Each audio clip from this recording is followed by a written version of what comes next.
merenungkan sedikit firman Tuhan. Hari ini kita mau bersama-sama belajar tentang kerendahan hati. Bukan karena kita hebat, tetapi karena kita semua sedang berproses di hadapan Tuhan. Tuhan senang dengan hati yang rendah. Firman Tuhan dalam Amsal 16 ayat 18 mengingatkan kita bahwa kecongkakan mendahului kehancuran dan tinggi hati mendahului kejatuhan.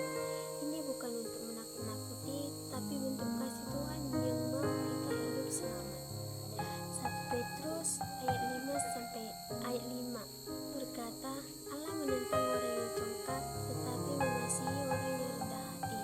Artinya Tuhan rindu kita punya hati lembut, bukan supaya kita rendah diri, tapi supaya kita selalu ingat bahwa semua yang kita punya adalah anugerah dari Tuhan. Belajar dari teladan. Kita bisa belajar dari Raja Nebukadnezar di Daniel pasal 4. Beliau adalah raja yang hebat, tetapi ketika hatinya mulai lupa bahwa semua dari Tuhan, Tuhan mengizinkan beliau belajar dengan cara yang keras. Tetapi puji Tuhan, di akhir cerita beliau pulih dari dan memuliakan Tuhan. Teladan terbaik tentu dari Tuhan Yesus. Di Filipi 2 ayat 5 sampai 8, meski Dia adalah Tuhan yang memilih melayani dan merendahkan diri. Ia bahkan membasuh kaki murid-muridnya. Itu bentuk kasih yang luar biasa. Di kehidupan sehari-hari, kadang tanpa sadar kita lupa untuk bersyukur. Misalnya, 1. Sulitnya menerima masukan padahal masukan itu bentuk dari kasih. 2. Suka membandingkan diri. Di firman Tuhan di Filipi 2 ayat 3 mengajak kita untuk menganggap orang yang lebih utama. Lupa mengucap terima kasih untuk hal-hal yang kecil yang Tuhan titipkan lewat orang sekitar. Kita semua pasti pernah begitu, termasuk saya. Tetapi puji Tuhan, Ia sabar membentuk kita.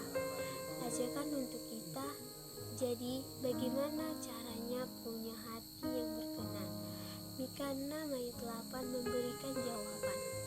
Berlaku adil, mencintai kesetiaan, dan kehidupan dengan rendah hati di hadapan Allah. Mempraktikkan sederhana, selalu bersyukur. Ingat bahwa kepintaran, talenta, keluarga, bahkan kesehatan itu adalah pemberian dari Tuhan. Mau belajar dari siapa saja, Tuhan bisa pakai kita untuk mengingatkan kita. 3. Melayani dengan sukacita. Mulai dari hal kecil, membantu teman, mendengar cerita adik, dan merawat yang lemah dengan kasih. Yakobus 4 ayat 10 berjanji, rendahkanlah dirimu di hadapan Tuhan, dan Ia akan meninggalkan kamu. Hanya sekarang janji.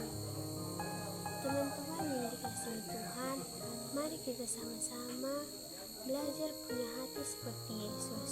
Bukan supaya kita dipuji orang, tetapi supaya kita hidup menyenangkan Tuhan. Kiranya kita semua dimampukan untuk bisa dengan rendah hati dan penuh kasih